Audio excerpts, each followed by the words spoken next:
All friends, welcome to Sandhya kitchen channel. நாங்கள் வினஸ்ரீ.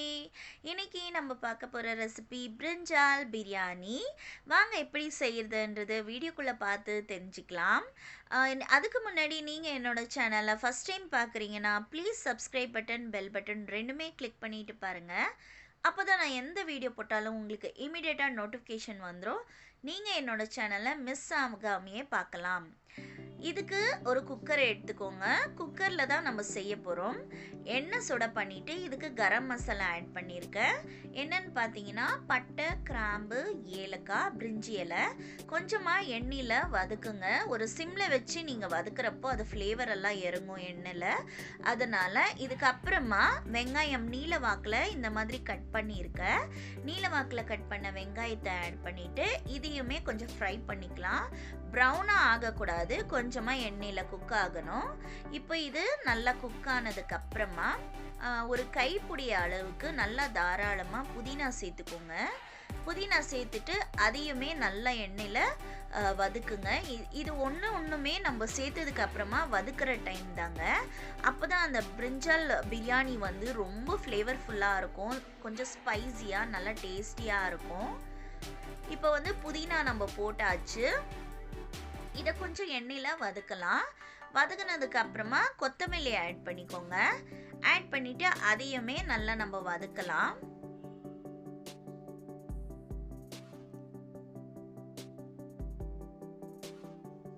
இப்போ கொத்தமல்லி ஆட் பண்ணிட்டு நல்லாவே வதக்கலாம். பாருங்க, இந்த அளவுக்கு நல்லா வதங்கினதுக்கு அப்புறமா தக்காளி, பழுத்த தக்காளி எடுத்திருக்கேன்.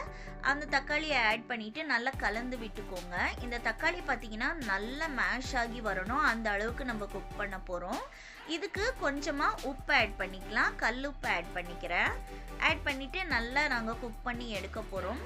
கல்லுப்பு சேர்க்கறதுனால நீங்கள் தக்காளி போட்டதுக்கு அப்புறமா நல்லா மசிச்சு வரும். சீக்கிரமாகவும் உங்களுக்கு இந்த மாதிரி குக் ஆகிடும். பாருங்கள், நல்லா அந்த கரண்டியில் இப்படி ப்ரெஸ் பண்ணி விட்டிங்கன்னா நல்லா மசிஞ்சிட்டு இருக்கும். இந்த அளவுக்கு நம்ம குக் பண்ண வேண்டியதாக இருக்கும். இப்போ பார்த்தீங்கன்னா கத்திரிக்காவை நீல வாக்கில் கட் பண்ணியிருக்கேன். இந்த அளவுக்கு ஆனதுக்கு அப்புறமா நம்ம கத்திரிக்காவை ஆட் பண்ணிடலாம். ஆட் பண்ணிட்டு நல்லாவே ஒரு 5 நிமிஷத்துக்கு நம்ம மிக்ஸ் பண்ணி விட்டுக்கலாம்.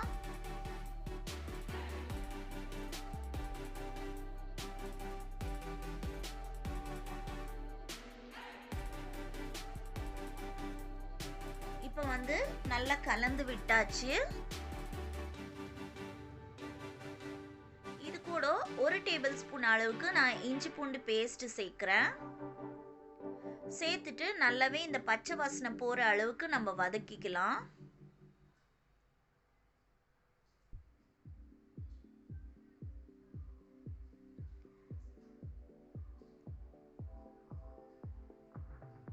நல்லா கலந்து விட்டுக்கோங்க.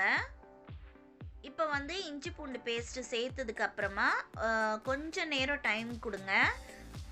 நல்லா அந்த பச்சை வாசனைலாம் போனதுக்கு அப்புறமா ஒரு 5 நிமிஷம் நீங்கள் மூடி போட்டு வச்சிங்கன்னா நல்லாயிருக்கும். இப்போ எல்லாமே நல்லா மிக்ஸ் ஆகி வந்துடுச்சு.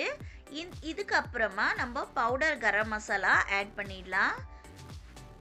என்னன்னு பார்த்தீங்கன்னா சிக்கன் மசாலா, தனி மிளகாத்தூள், அதுக்கப்புறமா கலருக்காக காஷ்மீரி சில்லி சேர்த்துருக்க சில்லி பவுடர், இது 3மே ஆட் பண்ணிடலாம். ஆட் பண்ணிட்டு நல்லா கலந்து விட்டுக்கோங்க. இந்த பவுடர் மசாலா நம்ம ஆட் பண்ணதுக்கு அப்புறமா கொஞ்சமா எண்ணெயில வதக்கிக்கோங்க. இது எல்லாமே பார்த்தீங்கன்னா நான் செஞ்சிருக்கிறது ஒன்னொன்னுமே நம்ம சேர்த்துட்டு நல்லாவே டைம் கொடுத்து வதக்கி இருக்கோம். இப்போ பார்த்தீங்கன்னா எல்லாமே நல்லா மிக்ஸ் ஆகி இந்த மாதிரி வந்துடுச்சு. இப்போ நம்ம அரிசி நல்லா வாஷ் பண்ண அரிசியே நம்ம ஆட் பண்ணிடலாம். ஆட் பண்ணிவிட்டு நல்லாவே கலந்து விட்டுடலாம். எல்லாமே மசாலா, அந்த ரைஸு எல்லாம் ஒன்றா வர மாதிரி கலந்து விட்டுடலாம். கலந்ததுக்கு அப்புறமா தண்ணி ஆட் பண்ணிக்கோங்க. தேவையான அளவு தண்ணி ஆட் பண்ணிவிட்டு 1 கிளாஸ் அரிசிக்கு நான் 2 கிளாஸ் தண்ணி விட்டுருக்கேன். அரிசி தண்ணி எல்லாமே நல்லா கலந்து விட்டுட்டு எனக்கு இன்னும் கொஞ்சம் உப்பு தேவைப்பட்டது, அதனால் உப்பு ஆட் பண்ணிக்கிறேன். டேஸ்ட் பாருங்க. உங்களுக்கு ஏதாவது தேவைப்பட்டதுன்னா நீங்கள் உப்பு ஆட் பண்ணிக்கோங்க. ஆட் பண்ணிவிட்டு நல்லா கலந்து விட்டுட்டு குக்கரை மூடி ஒரு விசிலுக்கு நீங்கள் வச்சிங்கன்னா நம்ம சூப்பரான கத்திரிக்காய் பிரியாணி ரெடி ஆகிடும்.